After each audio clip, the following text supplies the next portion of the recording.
So Induvadana కుందరదన మందగమన మధుర వచన. Wow. ఆగండి ఆగండి మా బ్రోస్, మీ నుంచి నేను ఎక్స్పెక్ట్ చేసేది ఒకే ఒకటి, చిన్న లైక్ చేస్తారని ఆశిస్తున్నా. అర్జెంట్గా సైలెన్సర్ గనికి ఫోన్ చేసి అందరినీ రమ్మని చెప్పాలి. ఎర్రి పూపులంతా ఒక్క ఈ చోటే చేరారేలా. కావ్య పేపేంటి ఇప్పుడు కాల్ చేస్తా ఉంది? ఏమై ఉంటది? కుమారి ఆంటీ లాగా 2 లివర్లు ఎక్స్ట్రా అన్నట్లు నెక్స్ట్ ఇయర్కి నాకు కూడా 2 కోట్లు ఎక్స్ట్రా అంటుందేమో. ఎత్తుదాం. హలో కావ్య పాప, ఏంటి ఇలా కాల్ చేసావు? టైం పాస్ కాలేదా లేకపోతే గుర్తొచ్చారా? గుర్తొచ్చావు కమించు, గుర్తొచ్చావు. నువ్వేం చేస్తావు నాకు తెలీదు. అర్జెంటుగా మనోళ్ళంతా ఒకే నిమిషంలో ఇక్కడ ఉండాలి. అందరినీ ఒక దగ్గర ఉడ్డు చేర్చేదే కదా కావాల్సింది. ఆ పని నాకు వదిలే, నేను చూసుకుంటా. హెడ్ క్లాసును నితీషు ఇషాను అందరూ రండి ఫాస్ట్ గా రండి. కావ్య పాప డబ్బులు పెంచుతుందంట. వస్తున్నాం.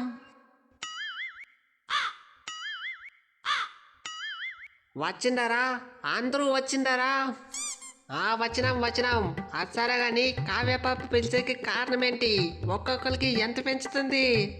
పక్కలోనే ఉంది కదా, నువ్వే అడుగు ఎంతెంత పెంచుతుందో.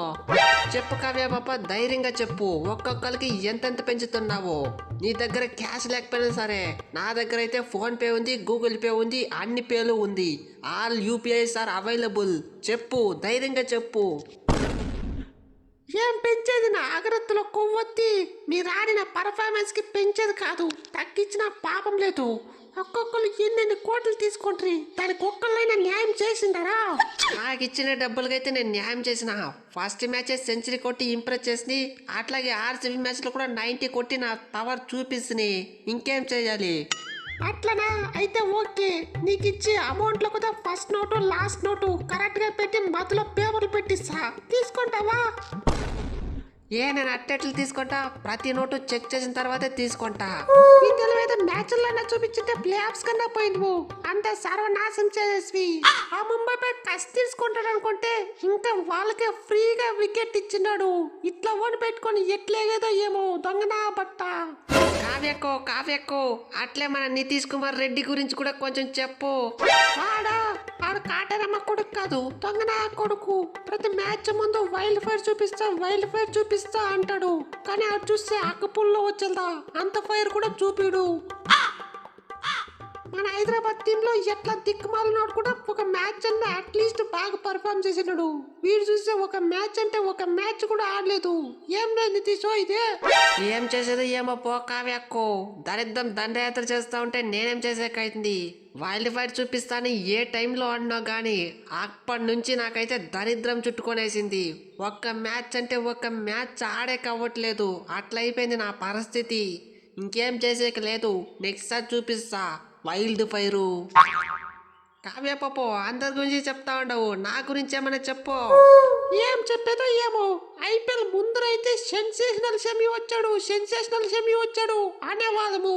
ఇప్పుడైతే శని షమి వచ్చాడు అంటున్నాము. అట్లా అయిపోయింది. ప్రతి మ్యాచ్ చూస్తున్నా అపోజిషన్ బ్యాట్స్మెన్ కంటే నువ్వే ఫాస్ట్ గా హాఫ్ సెంచరీ కొడతా ఉండవు. అది నీ స్పెషాలిటీ. మరి ఆ గుండు మనోహర్ గారి పరిస్థితి ఏంటి? ఆ గుండాడా, వాడి గురించి ఎంత తక్కువ మాట్లాడుకుంటే మనకే మంచిది. హలో కావ్య పాప, ఈ ఐపీఎల్ ఎట్లా అయిపోయింది, దీని గురించి అయితే వదిలే. నెక్స్ట్ ఐపీఎల్ 2026 వస్తా ఉంది కదా, దానిపైన ఫోకస్ చేయి. నాదైతే ఒక చిన్న రిక్వెస్ట్, నా మాట విని రోహిత్ బాయ్ని అయితే పట్టుకొని వచ్చేయి. నేను రోహిత్ అయితే ఓపెనింగ్ దిగుతాము, విధ్వంసం సృష్టిస్తాము. ఈజీగా 300 కొట్టేయచ్చు. రోహిత్ ఓపెనింగ్ చేస్తే మరి నేనేం చేద్దాను? ఉప్పల్ స్టేడియంలో పల్లిలే అని అమ్ముకోనేదా? అరే అభిషేకు, నీ కోసం నా ప్రాణమే దిగిపిస్తా. నువ్వు అట్లీస్ట్ ఒక ప్లేస్ కిందకి దిగలేవా? 1 డౌన్ ఆడు, ఎట్లో ఇచ్చాను యాక్షన్ కిడిసేస్తుంది కదా. అరే ఎటు, ఇదంతా అయ్యే పని కాదు కానీ నువ్వైతే నెక్స్ట్ ఐపీఎల్కి వచ్చేయి. 300 కొట్టాలి. కొడతాం నెక్స్ట్ ఇయర్ 100% కొడతాము. సింహంతో ఆట, ఈ కాటరమ్మ కొడుకులతో వేట అంత మంచిది కాదు. నెక్స్ట్ ఇయర్ పక్క 300 లోడింగే. ఎస్, ఇంత వరస్ట్ సీజన్ అయినా 250+ అయితే 2 సార్లు కొట్టినాము. రాజస్థాన్ పైన అట్లాగే కేకేఆర్ పైన. అట్లాగే పంజాబ్ పైన అయితే ఒక 240 కూడా చేంజ్ చేసిందాము. మళ్ళీ నెక్స్ట్ ఇయర్ అప్గ్రేడెడ్ కాటేరమ్మ కొడుకులతో మళ్ళీ కలుద్దాం. నెక్స్ట్ ఇయర్ ఉప్పల్లో కొడితే తుప్పల్లో పడాలి, అట్లాగే మన ఖాతాలో 300 పడాలి. ఓకే, అది ఫ్రెండ్స్ వీడియో. నెక్స్ట్ IPL కి SRH ఏ ప్లేయర్ ని రిలీజ్ చేస్తే బాగుంటుందో కామెంట్ సెక్షన్ లో కామెంట్ చేయండి.